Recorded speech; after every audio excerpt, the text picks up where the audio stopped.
In August 2016, a group of urban planners and architects from the Netherlands returned to Gaza for the second time to work together with a team of local planners. The project involves the redesign of a number of areas in Gaza that were destroyed during the last conflict with Israel in 2014. Gaza is faced with a number of critical challenges, including a shortage of drinking water, good sewage treatment, and dwindling farmland. Projected population increase is also bearing down on this tiny strip of land, just 50 kilometers long and only 6 kilometers wide in most places. The goal of the visit is not only to build homes and neighborhoods, but to plan for the future. I run an office of landscape architecture in the Netherlands, and there we basically build parks. It's the soft side of architecture, kind of like a luxury. So I thought, okay, do the people of Gaza need this kind of luxury, or is it about something else? Actually, it's more about the fundamentals of landscape architecture, having good infrastructure, having a good sewage system, taking care of your water management. For a lot of people, probably Gaza is not on their bucket list. For me, it was a point of discussion. Here you're really confronted by an urbanism that is really facing humanitarian problems. I'm taking part in this urban lab because as an architect and urbanist, I want to change things. I want to change the world. I want to have an impact.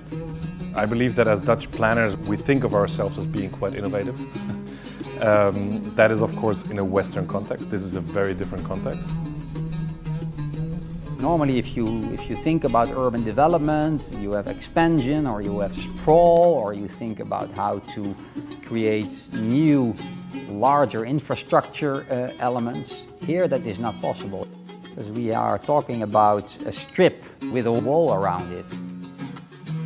When I prepared myself on the internet and you Google everyday life, it's hardly visible.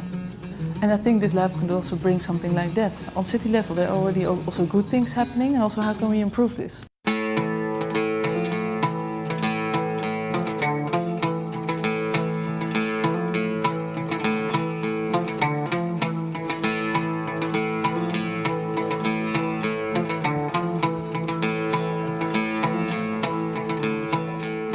This area is bordering the Green Line, so really sometimes it is very difficult for people.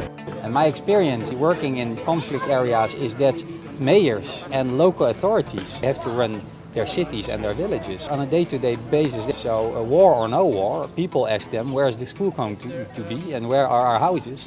Or he's confronted with a lot of people immigrating or flowing into his area, and he has to accommodate them. You have to make a plan with some reservations in order for the decision makers to know what they have to do, where to invest. That is relevant for everyone. Al-Shoka is located close to the Egyptian border, as well as the ruins of the Yasser Arafat International Airport. These symbols of Palestinian identity are also potential economic drivers. The airport was established in 1996, but it was used for about 4 years. After the second Intifada in 2000, it was destroyed, and after also the war of 2008, 2012, 2014, it was totally destroyed. I think it was an opportunity for people to go to Morocco, to go on Hajj, to go study in Barcelona, those kind of things. So I think it was more than a public space. I think this is a gateway to opportunity. I think it's still an opportunity because it's a big piece of land. Traffic and even seating areas. They can put some toys for the children here. Yeah, we have street here. We have street here, and we have a green area in the middle. And a lot of people go there. A lot of people everyone? Yeah, everyone. Girls, boys, old people. Yeah. We have to learn where their needs are, where the dynamics are, so that we can, for example, make better use of what is already here, the schools. How can we add new users for the school? For example, now it's summer, there's no one here, but it's a building, a large playground. Why is there any activity?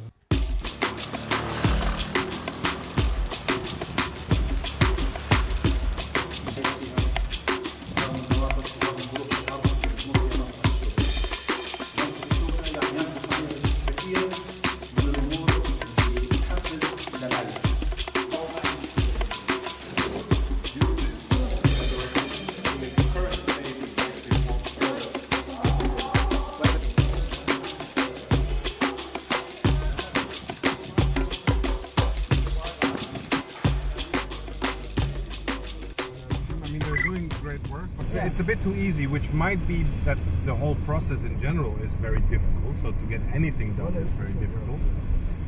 But I started at a certain moment really have a personal problem with like signing off that proposal, because it's eating up the agricultural land. They're taking into account the explosive growth of people, you know, and the professor is trying to accommodate those people into plots of land that he got assigned to. His mission is basically to build houses in these plots of land, but space itself is a limited resource in Gaza. So before you build houses there, you also need to look at the other side. Is land maybe better here for agriculture, or is land maybe better usable for nature or water? We're very, very close to the border, so this is where everybody expects the next attack to happen. So question is, do you do then agriculture because houses would be destroyed, or do you actually build houses close to the border because Israel wouldn't destroy houses, they would destroy orchards? I don't know, I find that a perverse logic, so I try not to go along with that.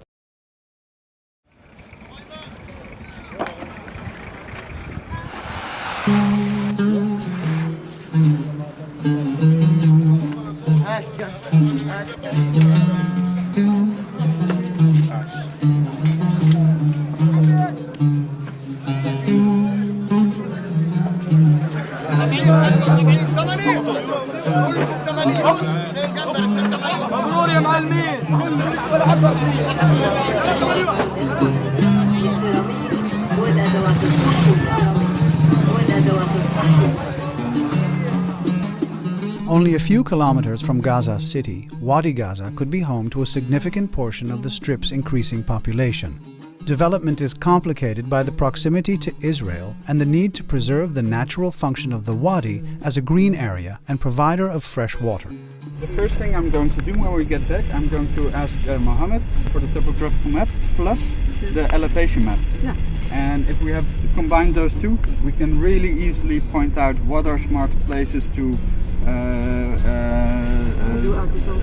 do agriculture or water. Yeah, or for housing. You can see that the landscape around you is much lower. And this is the landscape where 100 years, 200 years ago, small rivers used to be. But the water is still in the ground. While we're talking, the aquifer gets drained more and more and more. The landfills are polluting the aquifer. Draining the aquifer causes salt water to come up. And salt water, of course, is unusable for people and also for agriculture. And this is the Israeli side of the border. And this is the wadi. And if you come back again on Salah ad-Din, so this is the whole area that we look at. So how far are we from the Israeli border? Hey guys, we're right on the road. I think what's unique about this approach is that urban planners generally, as a profession, they speak very much the similar language. Myself, I'm not an urban planner. Sometimes I find that they go on to an extensive length on maybe arcane points. But then I have to also respect that this is the profession. It's a profession of dialogue and discourse, not one of absolutes. And the reason why the UN works is because of that comparative experience. There are immense constraints, but you see what people are doing. And if you cannot be inspired by the resilience of the Gazan people, then what will inspire you, frankly?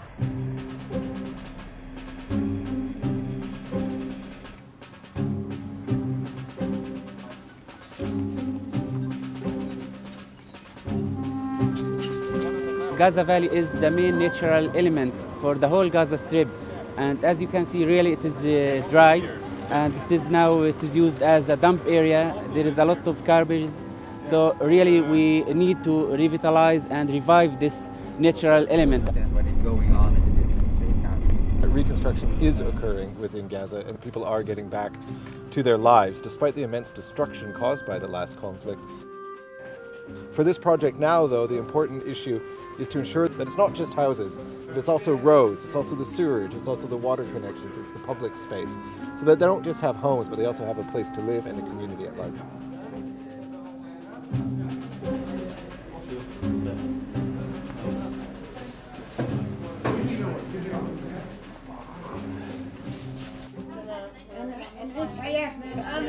Safe, because the unsafe situation make them very afraid about their children. And they would like their children to be educated, to be employed, and to get better life. If you want to build public spaces and you come up as an international designer or even a local designer, but you don't know what the people want or what they normally do in life, then it's quite difficult. So in the planning process, there's a participatory component, and I think if you involve people in the planning, they will also show more ownership, especially because we are working in existing environments, so we have to deal with those realities, and maybe we can improve it, but we have to know how it works.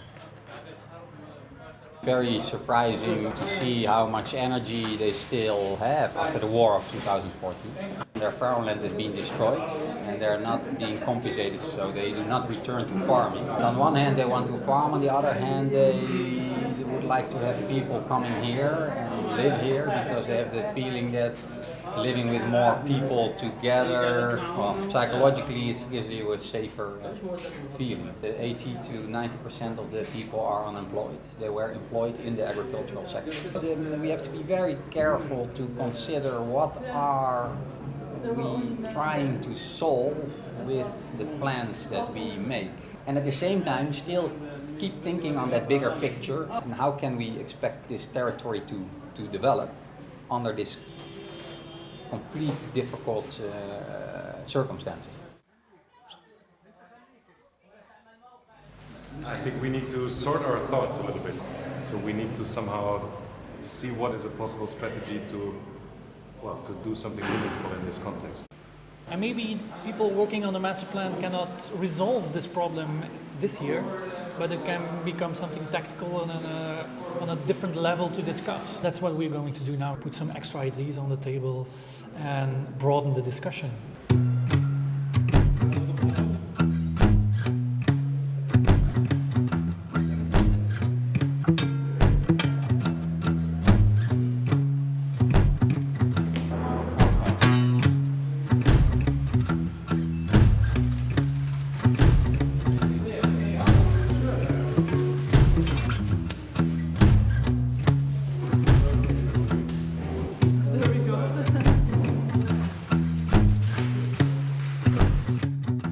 It's really amazing because you just meet different cultures, meet different new thinking. They make your mind open.